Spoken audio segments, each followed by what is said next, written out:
In today's video, I am going to teach you how to use the code block on Squarespace 7.0. To get started, log into your Squarespace site and open the Home menu. This is where you manage the main areas of your website, including design, settings, and page content. From the Home menu, click on Pages. This will open the list of pages on your site so you can choose the one where you want to place your code block. Next, find the page you want to work on.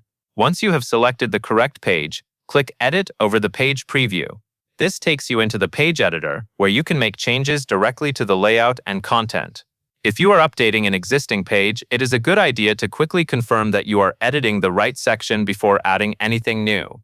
Now move your mouse over the content area of the page. As you hover, you will see an insert point appear. In Squarespace 7.0, this usually shows up as a black line with a plus bubble. The insert point is what allows you to add a new content block exactly where you want it.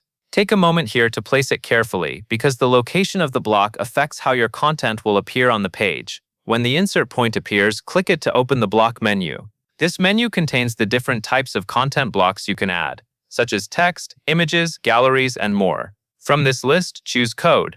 That will insert a code block into the page, so you can paste or type in your custom code.